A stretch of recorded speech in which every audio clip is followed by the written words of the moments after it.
Salut à tous, salut à toutes, c'est Sherpa. Pendant que je suis en train de regarder le retour de 6 militaires américains tués, avec un hommage à la base militaire de Dover, dans le Delaware, aux États-Unis, avec une collégialité de hauts fonctionnaires américains, accompagnés de Melania Trump, qui accueille le cercueil de ces 6 soldats tombés au combat. Et j'ai envie de refaire une troisième partie sur ce qu'il se passe en Iran. Alors bien sûr, peu de gens sur les groupes, entre guillemets, n'auraient une larme pour ces 6 soldats tués, puisque la plupart des gens, notamment les pilules noires, voient dans cette action américaine quelque chose de nouveau, de terrible de la part de Donald Trump. Et puis, il faut bien être conscient qu'il y a certainement bien plus de morts côté iranien, plus encore quelques tués par-ci par-là dans les Émirats arabes. Donc voilà, on en est là, et on va essayer de faire un point de situation sur ce qu'il se passe réellement je parle, et pas dans la propagande d'un camp ou d'un autre, c'est-à-dire la propagande américaine concernant une opération spéciale de Trump, et non pas une entrée en guerre, et une propagande assez puissante côté, des pilules noires qui sont plutôt pro-Mollah et pro-iranien, mais pas vraiment dans le bon sens du terme, puisqu'ils sont dans une conviction qu'au bout du compte, même si le peuple iranien souffre, on ne peut pas, déstabiliser le gouvernement iranien qui est tout de même dirigé par des islamistes consanguins et des prépucelés qui sont, dans tous les cas, dans une gestion du pays depuis très longtemps, extrêmement sanguinaire et en même temps des dirigeants, comme je l'ai déjà dit dans les 2 premières parties, qui ne sont pas installés par l'action du Saint-Esprit, ni par la volonté d'Allah, mais simplement par une volonté de l'État profond, et non pas des Amériques de Trump, des États-Unis, de l'Angleterre, de tous ces sociopathes qui ont dirigé l'Amérique, l'Angleterre précédemment. Donc, on sait qu'on a une hégémonie sur l'Iran par la couronne d'Angleterre depuis plus de 300 ans pour des finalités extrêmement pétrolifères. Mais bon, soit, on en a déjà parlé, on ne va pas revenir là-dessus. Ce qui est intéressant de savoir à cette heure-ci, c'est que même si on a une propagande des 2 côtés, il y a quand même des actions énormissimes que plus personne ne peut nier à cette heure-ci. On parle de 3600 frappes rien que pour les Israéliens. Donc, avec les États-Unis, ça doit faire, pas loin de 10 000 frappes. Bon, voilà, il y a 10 000 frappes sur l'Iran. Alors, espérons, croisons les doigts, prions Dieu, qu'elles sont chirurgicales et qu'il n'y a pas à chaque frappe 10 ou 100 morts.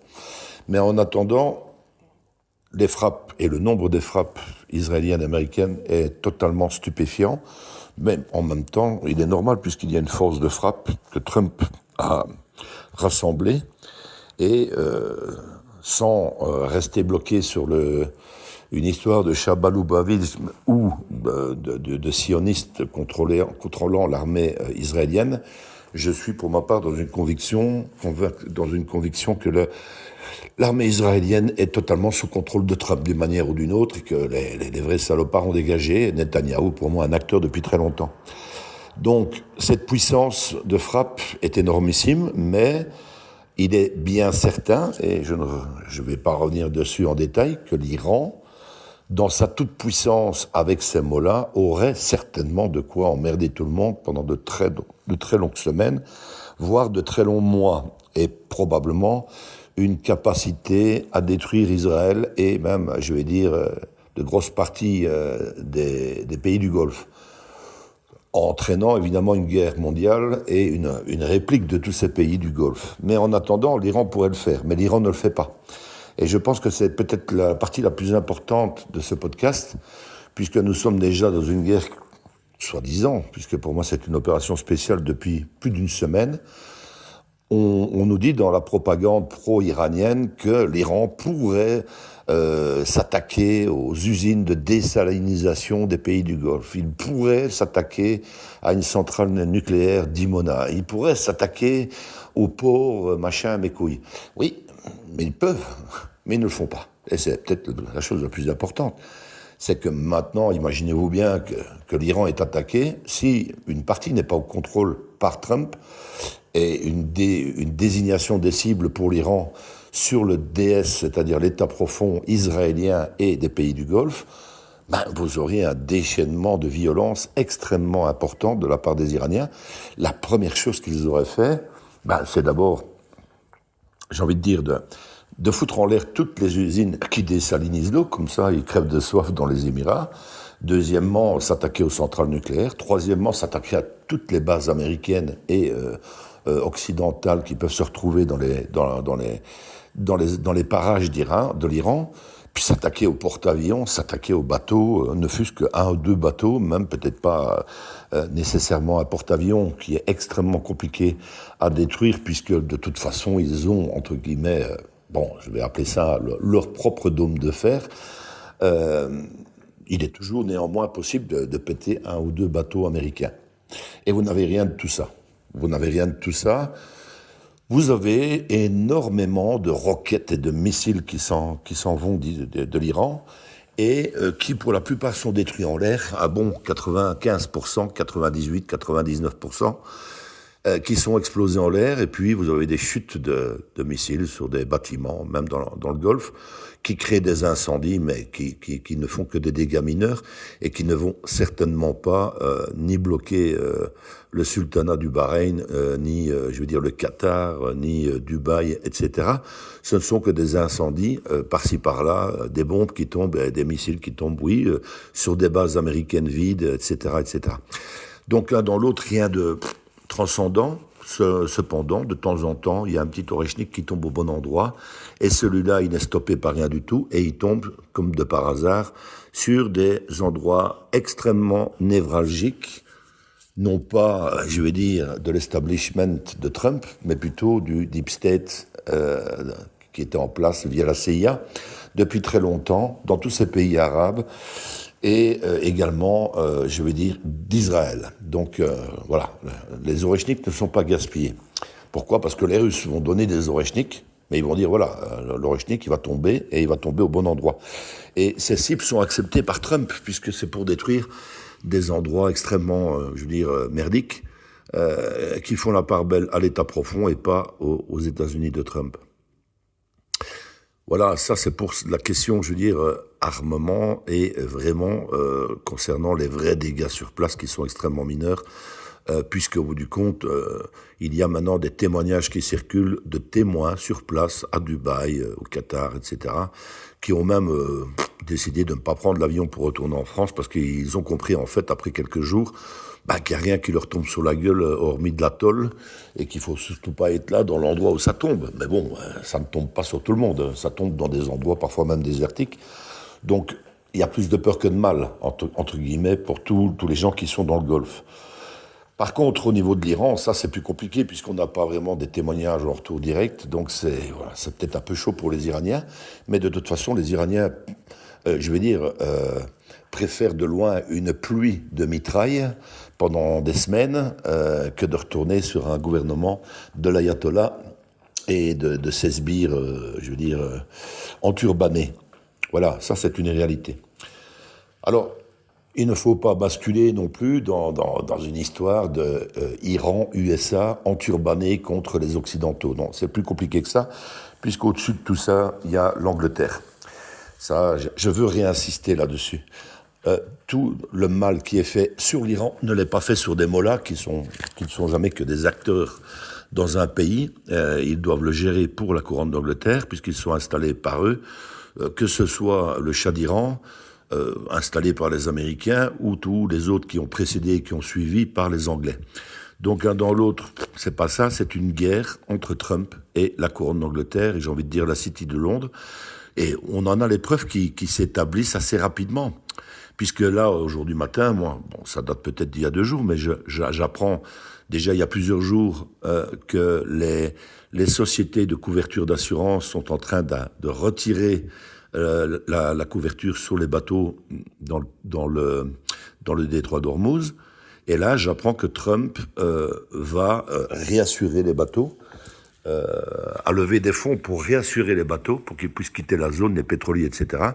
Et que dans le pire des cas, il mettra de toute façon des bâtiments militaires américains pour convoyer ces pétroliers dans le détroit d'Ormuz. On sait qu'on a aussi le porte-avions Charles de Gaulle qui s'achemine vers le détroit d'Ormuz, hein, comme de par hasard, que ce soit Macron, Starmer et compagnie, ils étaient tous contre les actions de Trump. Trump a claqué des doigts, il a dit aux Français, bon, le porte-avions, là, Charles de Gaulle, là, ça marche, tourne, il fonctionne, il est en ordre. Ben oui, chef, bon, ok. Détroit d'Ormuz. Voilà, c'est comme ça que ça se passe, hein, que les choses soient claires. Les Français peuvent aboyer tant qu'ils veulent, les Anglais peuvent chialer tant qu'ils veulent, les Allemands peuvent se plaindre, les européistes, à la Van der Leyen, peuvent essayer de vous expliquer une histoire. La vraie histoire, c'est que quand Trump dit quelque chose, les autres le font, c'est tout. Ils n'ont pas le choix de toute façon. Donc, oui, on a bientôt 3 porte-avions là-bas, et je viens d'apprendre également qu'il y aurait un 3e porte-avions américain qui s'acheminerait vers ces pays du Golfe. Alors évidemment, les âmes chagrines diront, oui, il leur faut un 3e porte-avions parce qu'ils sont en train de perdre la guerre. Dans quelques jours, les États-Unis n'auront plus de missiles patriotes, etc., etc. Bon, il faut arrêter de déconner. Revenez un tout petit peu sur Terre. Les États-Unis d'Amérique pourraient faire la guerre en Iran pendant 10 ans, c'est pas un problème. Alors, je vous explique quelque chose au niveau des munitions. Sachez quand même que tous les pays du Golfe sont armés, ok ? Tous les pays du Golfe, le Qatar, Sultanat de Bahreïn, machin, bidule, ils ont tous acheté de l'armement aux Américains depuis de très nombreuses années. Ils ont tout ce qu'il faut pour balancer un tas de saloperies sur la tête des Iraniens. Et alors, spécialement l'Arabie Saoudite, hein. Mais il faut un peu de mémoire. Vous devez revenir en 2017, les voyages de Trump qui est passé en Arabie Saoudite, qui a fait la danse du sabre et qui est reparti avec le plus gros contrat d'armement et de munitions de toute l'humanité. Probablement même que l'Arabie Saoudite n'avait même pas envie d'acheter autant d'armement et de munitions, mais ils n'ont pas le choix. Voilà. Et le prince Ben Salman a sorti le chèque et il a acheté tout ce bordel. Alors, qu'est-ce qui se passe à l'heure actuelle ? On a l'Israël et les États-Unis qui balancent la sauce sur l'Iran. L'Iran qui balance sa sauce sur les pays arabes du Golfe, et sur les bases américaines, et sur Israël. Et vous avez des pays du Golfe qui n'ont encore rien fait comme frappe de leur côté.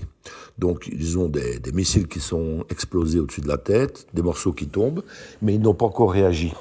Ça veut dire que techniquement, même si l'opération spéciale de Trump devait prendre une autre tournure un peu plus désastreuse, vous pouvez imaginer qu'il y a encore une force de frappe énormissime concernant les pays du Golfe, et spécialement un pays spécial qui s'appelle l'Arabie Saoudite. L'Arabie Saoudite a probablement, est probablement le pays arabe qui a le plus, de compétences, et de deux, plus d'armement et de missiles que tous les autres réunis. Voilà. Alors évidemment, si maintenant Trump avait même un problème avec ça, hein, vous voyez qu'ici il dit aux Français de balancer leur Charles de Gaulle, et le Charles de Gaulle arrive, il se dirigera à ce moment-là vers Ben Salman et il dira, écoute, je suis un peu emmerdé, là il faut que je fasse un réapromune, les avions ont du mal à arriver, je serai prêt dans quelques jours, mais là j'ai besoin de toi. Qu'est-ce qui se passera ? L'Arabie Saoudite va pilonner l'Iran. Et puis voilà, alors évidemment on va éviter ça le plus possible, puisque le job de Trump, c'est pas que les pays arabes se tapent sur la gueule les uns les autres, puisque lui il amène ses accords d'Abraham. Donc lui il aimerait bien que tout se passe bien, il doit simplement déboulonner le pouvoir en place en Iran, et après tout le monde va faire des hugs, et ils vont se dire, ok, voilà, maintenant il y a enfin des gens avec qui on peut discuter, parce que vous ne pouvez pas discuter avec des Arabes enturbanés, c'est pas possible. Donc, quand ils auront mis le fils du Shah ou un autre en place, les accords commerciaux vont reprendre, la Chine et la Russie vont de nouveau sourire, et puis vogue la galère et tout ira bien. Donc c'est comme ça que ça va se passer. Et en même temps, beaucoup de gens s'imaginent qu'on va vers une troisième guerre mondiale avec ce qui se passe là-bas. Alors évidemment, au-delà du fait que vous avez des assurances qui ont été retirées sur les bateaux dans le détroit d'Ormuz, il faut bien comprendre que ces assureurs, c'est Lloyd. Ok, 2L-O-Y-D-S.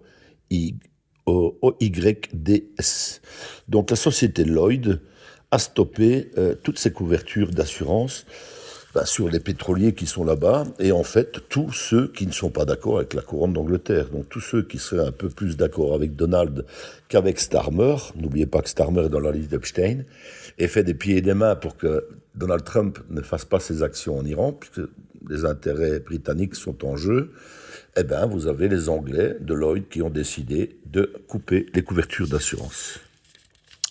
Voilà, donc c'est pas si compliqué que ça à comprendre en fait. Moi j'essaie de vulgariser au maximum. Je suis pas pour faire du prosélytisme de l'un ou l'autre. Vous savez, pour moi, Trump fait simplement un taf, il nettoie le marais maintenant du côté du Golfe, et comme il a déjà fait aux États-Unis, etc., etc. Alors ce qui est intéressant de voir également, c'est qu'il se passe des choses aussi côté Ukraine, puisque vous avez une guerre en Ukraine, vue par les Européens, et une opération spéciale vue par les Russes, et vue par Trump. Moi, je vous l'ai dit dans mon premier vocal de 49 minutes, je pense qu'il y a une entente entre Trump et Poutine, et avec Xi Jinping également, et même Modi pour l'Inde, pour laisser faire ces opérations spéciales, chacun à la sienne. Donc, Poutine a son opération spéciale, je veux dire, sur l'Ukraine, Trump a son opération spéciale dans le Moyen-Orient, et vous aurez Xi Jinping qui aura son opération spéciale en Asie pour reprendre son île. Donc, qu'est-ce qui se passe à cette heure-ci maintenant en Ukraine ? En Ukraine, ça serre les fesses. Parce que depuis que la guerre a commencé pour les Européens, je redis de nouveau, puisque c'est une opération spéciale, depuis que cette guerre a démarré, je veux dire, maintenant au Moyen-Orient, sur LCI, on ne parle plus que de ça. Alors, si vous ne parlez plus que de ça sur LCI, vous ne parlez plus que de ça sur tous les médias. Tous les médias, à cette heure, se sont complètement détournés de l'opération spéciale russe en Ukraine. Tous les médias ne parlent que de l'Iran. Et ça, c'est un gros problème pour les Ukrainiens. On le sera à moins. C'est un peu comme, comme ça s'est passé sur Gaza. Pendant tout un temps, vous avez eu des images atroces, la famine, et ci, et ça, et puis, pop, à un moment donné, il se passe un événement, terminé, on ne parle plus de Gaza.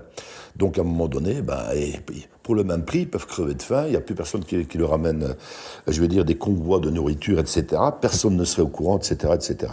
Bon, c'est pas le cas, puisque Trump gère l'histoire là-bas également. Mais c'est comme ça que ça se passe. Le monde est cruel, et le monde de l'audiovisuel est un univers impitoyable, comme Dallas. Donc, à cette heure-ci, on s'en fout, même s'il y a des milliers de pauvres Ukrainiens ramassés dans les rues qui vont clamser sur la frontière russe, plus personne n'en a rien à foutre. Voilà, si vous prenez, un normiste de base, une bonne petite pilule bleue avec un petit masque qui sort de la maison médicale en Belgique, vous lui demandez qu'est-ce qui se passe dans le monde, ils vont vous dire, il y a une guerre en Iran. Voilà, ils ne savent même plus qu'il y a une guerre en... Ça, c'est quand même assez phénoménal, c'est une petite parenthèse que je fais. Le poisson rouge de base, il a déjà complètement oublié qu'il y a eu une guerre, en fait, en Ukraine. Et c'est ça, en fait, qui est très, très problématique pour les Ukrainiens maintenant. Alors, évidemment, qu'est-ce qui se passe quand il y a une opération spéciale américaine en Iran ? Il y a plus de munitions pour les Ukrainiens. Il y a un moment donné, les Ukrainiens sortaient le carnet de chèques en blanc, en bois, pour acheter aux États-Unis. Et maintenant, Trump, il fait son truc. Il dit, écoute, grand, tu fais la file. Tu vois, comme à la boucherie, tu prends un ticket, parce que là, maintenant, moi, je peux pas t'aider. Voilà. C'est même pas que j'ai envie de t'aider parce que t'es un crétin, mais en même temps, comme tu payes, à la rigueur. Ok ? C'est comme ça que ça va, c'est du business international.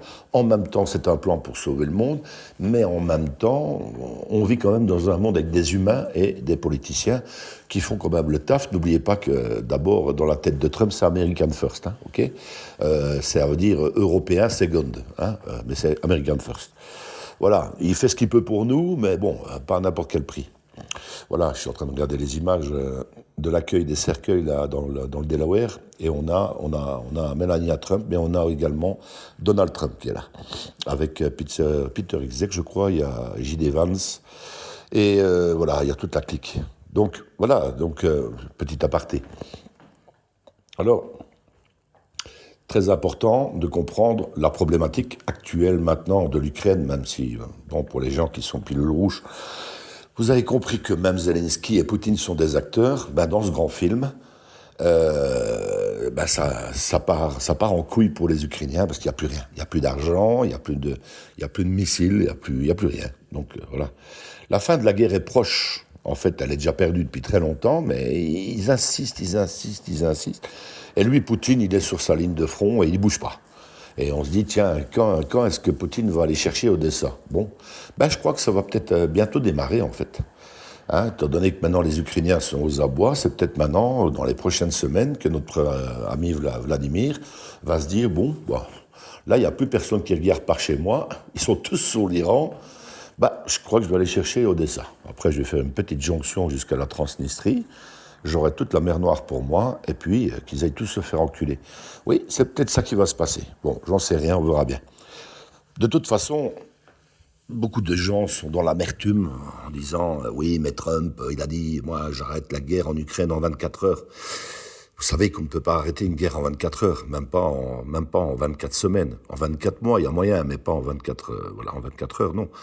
Mais bon, vous savez qu'ils sont deux dans la tête de Trump. Quand il dit ça, il se comprend.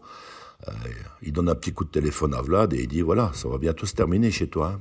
Et ça va bientôt commencer pour moi en Iran. » C'est ça qui se passe. Donc, par la force des choses, l'opération spéciale de Vlad va bientôt prendre fin, comme ça a été prévu, grâce à l'opération spéciale de Trump en Iran, qui s'éteindra également probablement avant l'été. Voilà, ça c'est ma vision des choses. Je suis pas géopoliticien, je suis pas journaliste. Je suis un petit militaire de province, mais en attendant, j'ai ma vision des choses et elle est quand même extrêmement différente de tout ce que j'entends sur les plateaux et même dans beaucoup d'analyse géopolitique, même dans la résistance, entre guillemets, sur YouTube, etc. Personne ne parle de la problématique britannique des roast beef derrière tout ce bordel. C'est un grand tort. J'ai déjà partagé plusieurs fois des vidéos avec une dame d'une 60aine d'années qui s'exprime en anglais. Elle n'est pas traduite, donc il faut aller mettre la traduction simultanée en français. J'ai oublié de quel groupe elle vient, mais c'est pas le plus important. Je suppose que les plus malins auront vu passer ces vidéos, parce que les plus cons n'y passeront pas 10 secondes. Voilà, désolé de vous le dire. Les gens qui savent que je partage en général des choses intéressantes et importantes, si vous tombez sur des vidéos en anglais, je sais que vous n'avez pas tellement envie d'écouter ça, dites-vous qu'il y a la traduction simultanée, il n'y a qu'à lire des sous-titres, et là vous allez comprendre que cette dame de 60 ans, de ce groupe-là, elle suit toute la problématique roast beef derrière l'Iran depuis plus de 40 ans. Alors bon, on peut écouter des gens qui ont des avis sur des choses depuis 5 minutes, ou depuis 2-3 jours, ou depuis quelques mois, mais quand vous écoutez une dame qui en parle et qui a une expérience de 40 ans, vous avez envie de dire, il y a des chances que ce qu'elle dit est vrai, vous voyez ? Il y a plus de chances en tout cas. C'est pas parce qu'elle est pro-Trump ou quoi que ce soit, c'est qu'elle a pigé, elle aussi, ce qui se passait. Et moi, évidemment, ça m'aide aussi dans mon analyse. Ne croyez pas que moi, ça me sort tout cuit de la tête. J'ai aussi une analyse que je fais régulièrement, jour par jour, et tout ça m'aide. Mais ce qui est toujours fascinant, c'est que c'est toujours à côté de celle des autres. Voilà. Je pense que j'ai fait un bon résumé de ce qui se passe là-bas. On en discutera probablement dimanche, c'est-à-dire demain, je vais dire lors de notre petit salon ouvert, puisque ce sera un salon ouvert pour les gens qui veulent participer. On en reparlera probablement avec Marc Fajal de Révélation Métamorphose. Et pour le reste, je vous souhaite une bonne soirée et je vous dis, Sherpa, fin des émissions.